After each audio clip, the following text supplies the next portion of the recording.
ముఖ్యమంత్రి చంద్రబాబు నాయుడు మహిళా పక్షపాతి అని, మహిళలు ఆర్థికంగా అభివృద్ధి చెందాలని అనేక పథకాలు అమలు చేస్తున్నారని టీడీపీ పిఠాపురం నియోజకవర్గ మహిళా నాయకురాలు శ్రీవత్సవాయి లక్ష్మీదేవి పేర్కొన్నారు. పిఠాపురం మహారాజకోట ఆవరణలో గల తెలుగుదేశం పార్టీ కార్యాలయంలో అంతర్జాతీయ మహిళా దినోత్సవాన్ని పిఠాపురం నియోజకవర్గ తెలుగుదేశం పార్టీ మహిళా విభాగం ఆధ్వర్యంలో ఘనంగా నిర్వహించారు.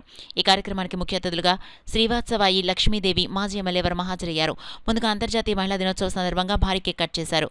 లక్ష్మీదేవి మాజీ ఎమ్మెల్యే వర్మ చేతుల మీదుగా కేక్ ను కట్ చేయించారు. అనంతరం శ్రీవత్సవాయి లక్ష్మీదేవిని తెలుగుదేశం పార్టీ మహిళా కార్యకర్తలు ఘనంగా సన్మానించారు. ఈ సందర్భంగా మాజీ ఎమ్మెల్యే వర్మ లక్ష్మీదేవి మీడియాతో మాట్లాడారు. కార్యక్రమంలో తెలుగుదేశం పార్టీ నాయకురాలు పంపనబోయిన అన్నపూర్ణ, పొన్నాడ, గంగా భవాని, కార్యకర్తలు, అభిమానులు పాల్గొన్నారు.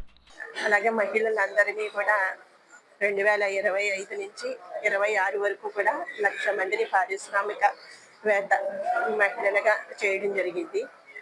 అలాగే 2026 నుంచి 27 వరకు కూడా ఒక 5 లక్షల మందిని మహిళలందరినీ కూడా పారిశ్రామికవేత్తలుగా చేయాలని చంద్రబాబు నాయుడు గారు ఆ పథకాల ద్వారా ఆకాంక్షిస్తున్నారు.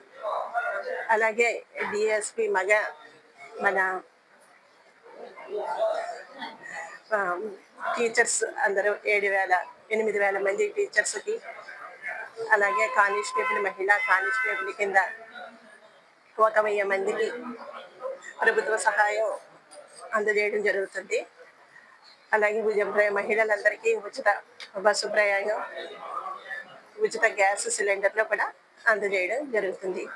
అలాగే చంద్రబాబు నాయుడు గారు ఎప్పుడూ కూడా మహిళలందరికీ కూడా పెద్దపీట వేస్తున్నారు. మనం అందరం కూడా దాన్ని వినియోగించుకోవాలి. అందరికీ కూడా మరి ఒకసారి మహిళా దినోత్సవం శుభాకాంక్షలు తెలియజేస్తున్నాం. పిఠాపురం మహిళలకు అందరికీ కూడా నియోజకవర్గం మహిళలందరికీ కూడా మహిళా దినోత్సవం శుభాకాంక్షలు తెలియజేయడం. ఏదైతే తెలుగుదేశం పార్టీ అన్న ఎన్టీ రామారావు గారి దగ్గర నుంచి రాజకీయాల్లో మహిళలకి రిజర్వేషన్ కల్పించారు.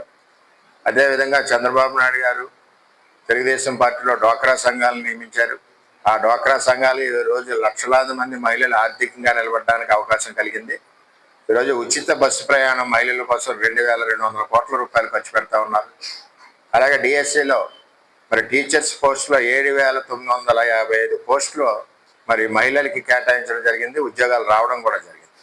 అదేవిధంగా ఉచిత గ్యాస్ సిలిండర్స్ మహిళల్ని పారిశ్రామికవేత్తలను చేయాలన్న ఒక ఉద్దేశంతో మహిళా పారిశ్రామిక విధానం, దానికి మార్కెటింగ్, ఆర్థికంగా తోడ్పాటు ఇవన్నీ కూడా కూటమి ప్రభుత్వంలో చంద్రబాబు నాయుడు గారు మరి ఆడపడుచులకి అండగా ఉండి ఆర్థికంగా నిలబెడుతున్నారు. ఈ యొక్క సదావకాశాన్ని ఆడపడుచులు అందరూ ఉపయోగించాలని కోరుకుంటున్నారు.